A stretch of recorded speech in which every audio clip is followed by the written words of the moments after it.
If today were your last day, what would you do differently? Would you think about the awards you won, the job title you held? Or would you remember the hugs you didn't give, the conversations you kept putting off, the "I love yous" that got stuck in your throat? In this video, let's pause the hustle and look inward. No matter how many birthdays you've celebrated, it's never too late to reconnect with what truly matters. If you feel like the days are passing by too fast, like friendships have faded along the way, or that routine has pulled you away from the people you love, this video is for you. In the next few minutes, we'll rediscover the value of simple things. A good coffee with someone you love, and tea, unexpected visit, a long phone call.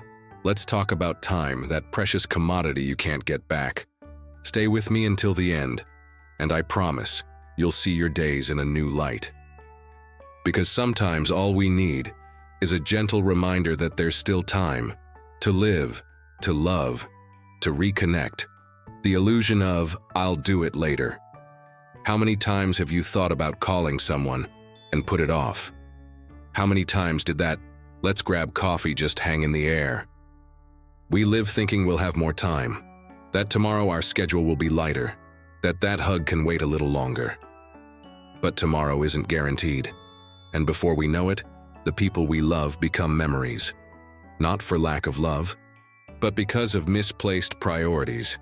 The greatest thief of affection isn't distance, it's emotional procrastination.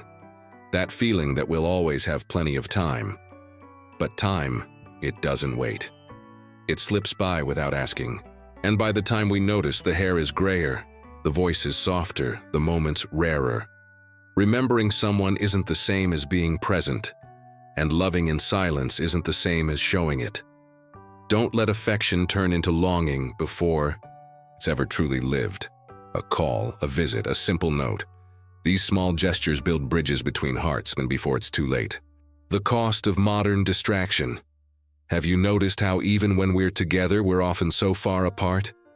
Bodies present, minds absent. Each of us lost in screens, in parallel worlds, while what's real, what's most precious, slips through our fingers like sand. We're so connected to the virtual world that we forget about those right beside us, and the price we pay is collective loneliness. We've never been more accessible, yet more inaccessible to those who truly matter.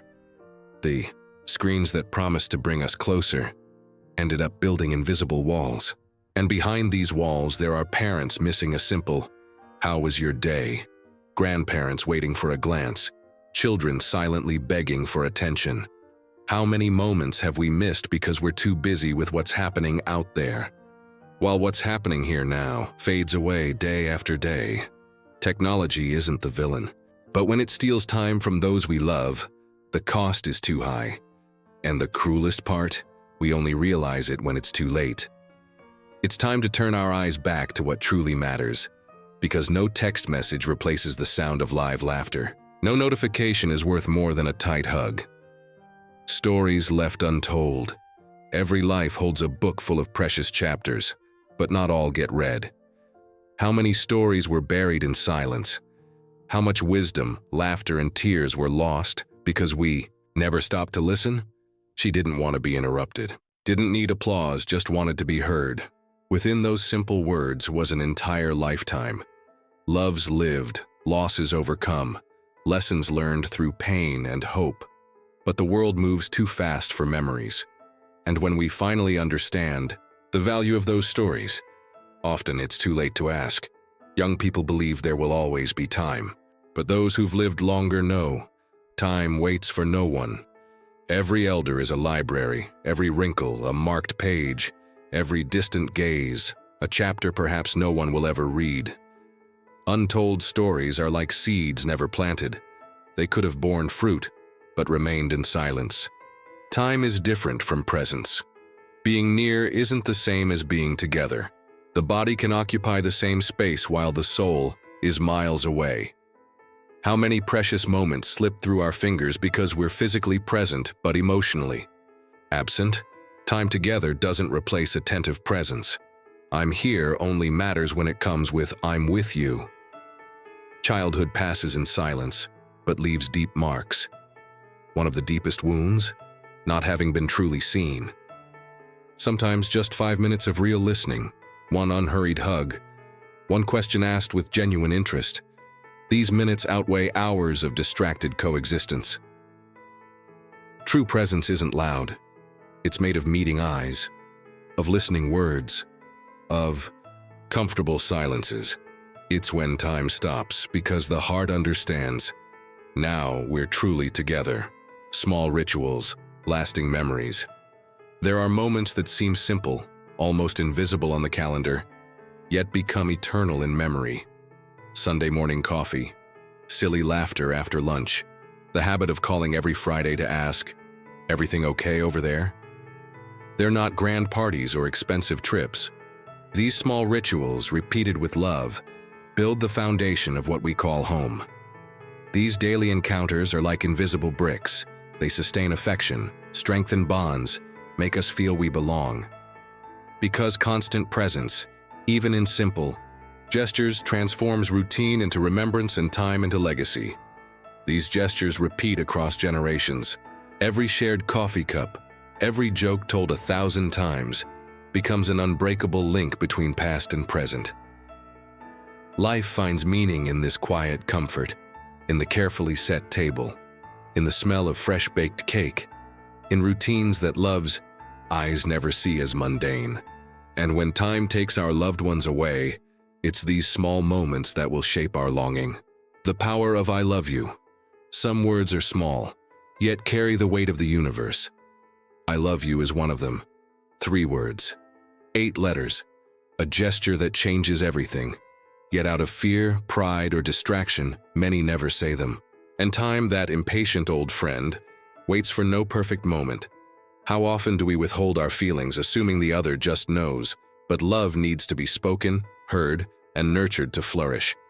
An I love you can calm a doubting heart, heal old wounds, keep silence from turning into regret. Sometimes it's only at life's end that we realize we should have spoken more, hugged more, expressed more. Don't wait for the final chapter to declare your love. Do it today, now, call, write, look into their eyes and say it. There's no right age to say I love you, only the present moment. And that's all we truly have. Love isn't presumed, it's shown. Through words, through actions, through courage, reconnecting with lost friends. Some bonds run so deep they withstand time, distance, and even silence. But even the strongest ties need care. Over time, a friendship may grow dormant, not because it's gone, but because no one tended to it. I'll call someday, when I have time. I'll check on her later, and later becomes years. Then comes the doubt. Is it too late? Could this friendship survive the neglect? The answer is simple, yes. True friendships don't die. They sleep waiting to be rekindled. A letter, a call, a message can reignite a connection that was quiet but still alive. Because longing lives in simple things too. The smell of shared coffee, the memory of a song, the inside joke only you two know. You're never too old to make amends, to say I missed you, to relearn how to laugh together. The wisdom of our elders. We live in an age where everything must be fast, quick answers, instant results. But there's a well of wisdom that doesn't rush. It waits for you to ask. Our grandparents carry entire libraries within them, chapters of lives that endured wars, losses, loves, and triumphs. They've watched the world change and survived it. But this wisdom isn't forced upon us. It's offered like a silent gift, and only those patient enough to listen will receive it.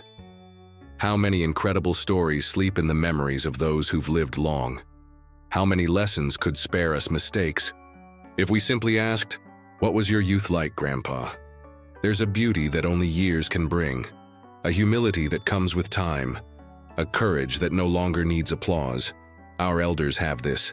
They know what truly matters. And when we truly listen, we inherit more than stories.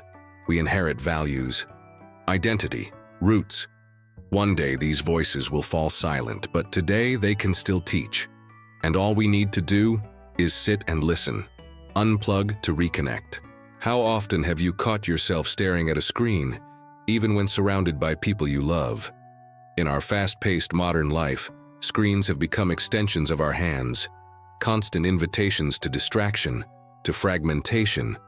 But what if, for one day, we could set these devices aside, tuck them away like precious secrets? What if we traded screen glow for the sparkle in the eyes of those beside us? When we unplug from the virtual world, we make room for the real, for touch, for eye contact, for conversations that nourish the soul. A screen-free day is a gift we give ourselves and our loved ones. An invitation to rediscover shared silence, spontaneous laughter, the present moment. Because life happens now, in details technology can't capture. The aroma of coffee, the warmth of an embrace, the comfort of a familiar voice. Unplugging to reconnect isn't just a gesture. It's an act of love, of respect, of conscious choice. It's remembering that the real world is right here, waiting to be lived, in all its beautiful imperfection. The legacy that remains. We spend our lives accumulating possessions, achievements, titles. Yet in the end, what truly lasts isn't objects, bank accounts, or public recognition. Our real legacy is invisible, silent, and eternal. The love we planted, the seeds we nurtured in the hearts of those around us. Just as a tree begins with a small seed, our legacy grows from simple gestures, advice given, a helping hand, a shared smile. Every moment we devote to others, every act of kindness and presence is a brick in this heritage of affection. This inheritance transcends time. It passes through generations, blooms in our children's eyes, lives in friends' memories, in stories, yet untold. We can't control the future, but we can choose what we leave behind. A legacy of love that comforts, inspires, transforms. When we reflect on what we've left, material possessions won't warm our hearts, but the impact of a life lived with purpose and love will. In the end, it's this tree of love that keeps growing, even when we're gone, caring for those who cared. For us, when we were small, they held our hands firmly.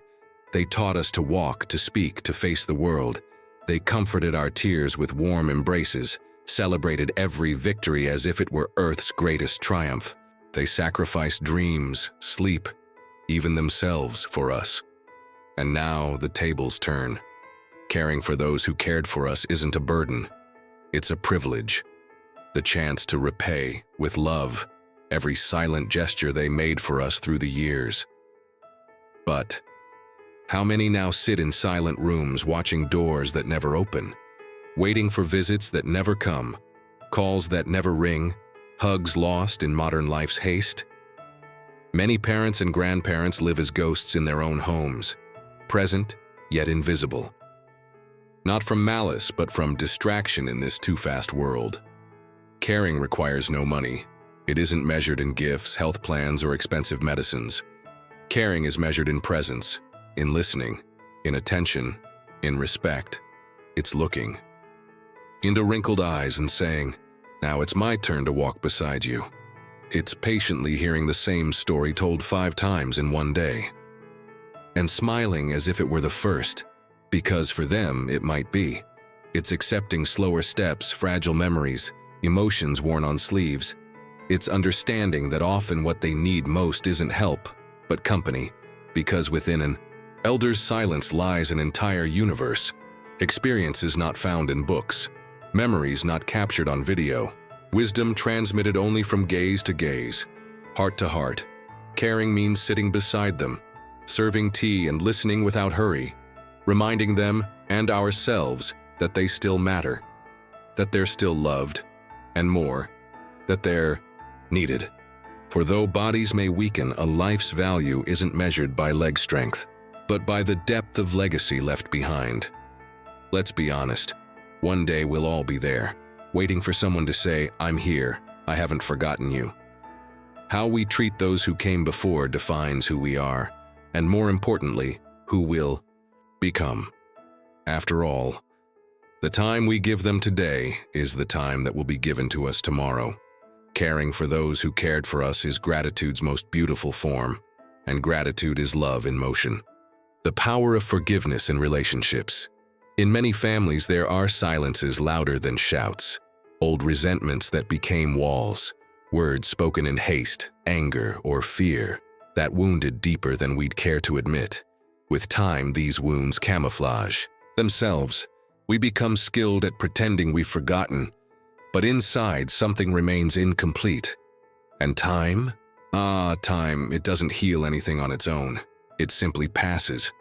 And if we're not careful, regret arrives like an uninvited guest, too late to set the table, too late for an embrace. Forgiveness isn't a shortcut. It's a journey. Long, often uncomfortable, but necessary. It's not saying what happened was right, not erasing the past, but freeing the future, like dropping an anchor that kept you from sailing. Forgiveness is, first and foremost, a gift to yourself, lifting the weight from your chest, breathing deeply without that pain you'd stopped noticing. It's declaring, the pain doesn't rule me anymore. Resentment no longer dictates my steps. How many birthdays have we skipped? Messages left unanswered, hospitals, funerals, dinners avoided, all because of pride, that fragile disguise for our pain. What if today were the last day? The last chance to say, I forgive you. Forgive me.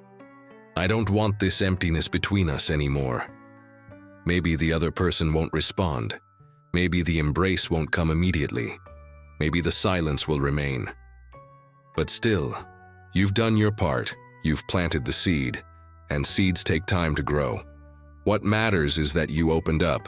You had courage, because forgiveness is just that. Courage. Choosing love over ego. Understanding that relationships are fragile, but can be restored. Families are imperfect. Friends fail. We fail. But love only survives where there's forgiveness. And where there's forgiveness, there's healing. There's reunion. Hands reaching out again. Voices hearing each other again. Hearts beating in sync again. Maybe today's the day to write that letter, send that message, make that visit, even if your legs tremble, if words fail, because the other person might be waiting too, waiting for this step, waiting for you. The beauty of life's cycles. Life is made of cycles: childhood, youth, maturity, old age, being born, growing, teaching, departing, beginnings and endings intertwining into a single thread, existence. Yet within each stage lies a beauty revealed only to those who live attentively, a beauty that doesn't shout, that doesn't seek spotlights, but lives in small details, in shared silences, in understood glances, in gestures repeated across generations. Look at a wrinkle. It didn't appear by chance. It's the mark of a smile repeated many times, or of worries, born quietly, memory etched on skin. Each gray hair is a silent witness to sleepless nights waiting for a child's return, to quiet sacrifices, to pains endured with courage, to love lived deeply. Life, in its silent wisdom, teaches us to trade roles. We begin guided by elders' steady hands. Later, our hands do the guiding. Finally, we're guided again, this time by those we once held in our arms. Cycles aren't losses, they're exchanges. Stepping off center stage to applaud newcomers. Understanding each departure makes space for new encounters. The child learning to ride a bike today will teach another tomorrow. This simple act becomes eternal, not because it lasts forever, but because it repeats with love. Life's beauty isn't in permanence but in passage, the gentle movement between chapters. In understanding, everything changes, and that's okay. That a moment's value lies precisely in its finiteness, because this teaches us to be present, to cherish. Life's cycle isn't a straight line, it's a spiral, where we revisit points with new eyes, greater wisdom, more love. Today you may be in the caring phase, tomorrow you'll be cared for. Today you may be learning, tomorrow teaching. Today you may be saying goodbye. But somewhere, someone is arriving. Embrace the cycle you're in now, even if it seems hard, even if it's farewell. Each phase has its glow. Each phase has lessons. Each phase has value. In the end, what connects us isn't time spent here, but how we touched others' lives. The memories we left, the smiles we sparked, the love we spread, the story that endures even when we're gone. Because true eternity lives in the bonds we build. Celebrating small victories, we live in a society that glorifies the extraordinary. Gold medals, summa cum laude diplomas, enviable promotions, public applause. But the truth is, life isn't made only of grand achievements. It's primarily a collection of small victories. Quiet, subtle, often invisible to the world. Tying your shoes for the first time, cooking a simple meal, finishing a book, completing treatment, getting up on a difficult day, not giving up when everything seems to be falling apart. These are triumphs worth celebrating, not just because they were accomplished, but because they were attempted, because they required courage, persistence, patience, because there was overcoming, even if no one saw it. When we applaud a small victory, we're saying, I saw your effort. I recognize your journey. I care. This applies to others, and to ourselves too. How often do we fail to congratulate ourselves for doing our best? How often do we criticize ourselves for not being perfect, when in truth, we're incredibly resilient just for standing tall? Celebrating small wins isn't settling for less.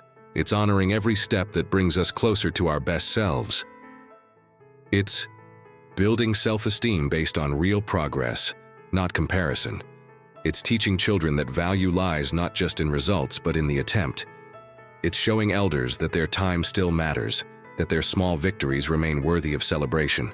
These moments are more than symbolic, they're therapeutic. They nourish the soul, brighten everyday life, create memories that warm the heart on gray days. So celebrate. Always. Celebrate that first daddy or mommy, that simple meal made with love, that gym session after weeks of inactivity, the courage to apologize. Don't wait for external applause. Internal applause counts too. Because in the end, happiness doesn't live only in grand achievements, but in the sum of small daily victories we were wise enough to see and grateful enough to celebrate. Live in the now. There comes a moment when we finally understand that life doesn't wait. It doesn't pause, doesn't rewind. It passes, and it passes quickly. You blinked, and that baby became an adult.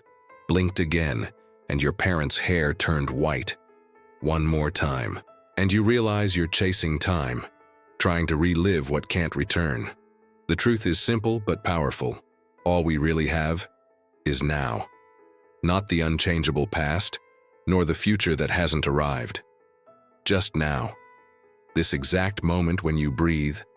Live, and now is the perfect time to do what needs doing. Say that I love you stuck in your throat. Apologize even if your voice shakes. Smile at strangers. Put down your phone and truly pay attention. Life doesn't happen in notifications. It happens in glances, touches, shared silence. Hug those you love. Listen without rushing. Be present. Cherish. Simple breakfasts with parents, family dinners, unexpected phone calls, sunsets you almost missed. Happiness doesn't live in grand events. It hides in everyday details. In everything you could lose but haven't lost yet. And when the clock keeps racing, remember, every second is precious. Don't waste it on what doesn't matter. If there's a fight to resolve, resolve it. Distance to bridge, bridge it. Love to experience, experience it. Time is a gift that comes with no guarantees. That's why the greatest choice you can make is to live now. With courage, with presence, with love. Now is the time. Not later. Not tomorrow. Now pick up the phone and make that call. Schedule that meeting. Send that drafted message. Give that longer hug. Look into their eyes. Say what you feel. Because real life begins when you stop waiting and start living. Time is passing, but there's still time. Live.love.connect, the right moment is now.